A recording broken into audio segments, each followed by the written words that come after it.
ഈ ഒരു മാംഗോ സീസണിൽ വീട്ടിലുള്ള ചേരുവകൾ മാത്രം ചേർത്തുകൊണ്ട് തന്നെ സിമ്പിളായിട്ട് റെഡിയാക്കി എടുക്കാൻ പറ്റിയിട്ടുള്ള ഒരു അടിപൊളി ഐറ്റമാണ് കേട്ടോ ഇത്. നന്നായിട്ട് തന്നെ പഴുത്തിട്ടുള്ള ഒരു മാങ്ങ തൊലിയൊക്കെ കളഞ്ഞെടുത്തതിന് ശേഷം ചെറുതായിട്ട് കട്ട് ചെയ്ത് മിക്സി ജാറിലേക്ക് ചേർത്ത് കൊടുക്കാം. ഇതിലേക്ക് പഞ്ചസാരയും കൂടെ ചേർത്തിട്ട് നമ്മുടെ ആ ഒരു മാംഗോ പൾപ്പ് റെഡിയാക്കി എടുക്കാം. ഇനി അടുത്തതായിട്ട് 1/2 ലിറ്റർ പാലിലേക്ക് മധുരത്തിന് ആവശ്യമായിട്ടുള്ള പഞ്ചസാര ചേർത്ത് കൊടുത്തതിന് ശേഷം ഒരു 2 ടീസ്പൂൺ കസ്റ്റാർഡ് മിക്സ് കുറച്ച് പാലിൽ മിക്സ് ചെയ്തെടുത്തതിന് ശേഷം ഇതിലേക്ക് ചേർത്ത് കൊടുത്ത് നമുക്ക് ഫ്ലെയിം ഓൺ ആക്കി കൊടുക്കാം. ഇനി ഇത് നല്ലൊരു തിക്കായിട്ട് കിട്ടുന്നത് വരെ ലോ ഫ്ലെയിമിൽ ഇട്ടിട്ട് നമുക്ക് ഇതിനെ കുക്ക് ചെയ്തെടുക്കാം. അപ്പോൾ ഇതിലേക്ക് ഒരു ഫ്ലേവറിന് വേണ്ടി ഞാൻ ഒരു അല്പം വാനില എസൻസ് കൂടെ ചേർത്ത് കൊടുത്തിട്ടുണ്ട്.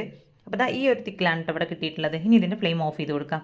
ഇനി ഇതൊരു 1/4 ഭാഗത്തോളം ചൂടാറി കഴിഞ്ഞതിന് ശേഷം ഇതിലേക്ക് നേരത്തെ നമ്മൾ റെഡിയാക്കി മാറ്റി വെച്ചിട്ടുള്ള ആ ഒരു മാംഗോ പൾപ്പ് കൂടെ ചേർത്ത് നല്ല രീതിയിലൊന്ന് മിക്സ് ചെയ്ത് മാറ്റി വെക്കാം.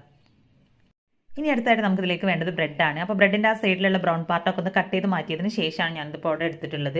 ഇനി ഒരു ട്രേയിലേക്ക് നമ്മൾ നേരത്തെ റെഡിയാക്കി എടുത്തിട്ടുള്ള ഒരു കസ്റ്റാർഡ് മാംഗോ മിക്സ് ചേർത്ത് കൊടുത്തതിന് ശേഷം അതിൻ്റെ മുകളിലായിട്ട് ബ്രെഡ് വെച്ചിട്ടൊന്ന് ലെയർ ചെയ്തിട്ടെടുക്കാം. വീണ്ടും ഇതിന് മുകളിലായിട്ട് കസ്റ്റാർഡ് മാംഗോ മിക്സ് ചേർത്ത് കൊടുത്തതിന് ശേഷം വീണ്ടും ബ്രെഡ് വെച്ചിട്ട് ഒരു ലെയർ കൂടെ സെറ്റ് ചെയ്തെടുക്കാം.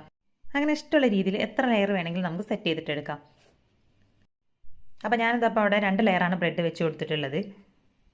അപ്പോൾ ഇടയിൽ കടിക്കാനൊക്കെ ആയിട്ട് എന്തെങ്കിലും വേണം എന്നുള്ളവർക്ക് ഇടയിലായിട്ട് കുറച്ച് നട്ട്സൊക്കെ ചേർത്ത് കൊടുക്കുക കേട്ടോ. അപ്പോൾ അതിന് മുകളിലായിട്ട് ഫുള്ളായിട്ട് ലെയർ ചെയ്ത് കൊടുത്തതിന് ശേഷം മാംഗോ പൾപ്പിൽ നിന്ന് കുറച്ച് ഞാനൊന്ന് ഡെക്കറേഷന് വേണ്ടിയിട്ട് മാറ്റി വെച്ചിട്ടുണ്ടായിരുന്നു. അപ്പോൾ അതിന് മുകളിലേക്ക് ഒന്ന് ചേർത്ത് കൊടുത്തതിന് ശേഷം കുറച്ച് മാംഗോ പീസ് കൂടെ ഇട്ട് കൊടുക്കാം.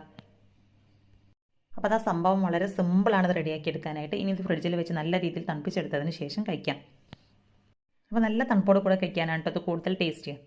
അപ്പോൾ മാംഗോ ലവേഴ്സ് ഉണ്ടെങ്കിൽ എന്തായാലും ട്രൈ ചെയ്ത് നോക്കാൻ മറക്കണ്ട. അതുപോലെ തന്നെ ഈ ഒരു വീഡിയോ സേവ് ചെയ്ത് വെച്ചോളി. അപ്പോൾ ഈ ഒരു വീഡിയോ ഇഷ്ടമായിട്ടുണ്ടെങ്കിൽ ലൈക്ക് ചെയ്യുക.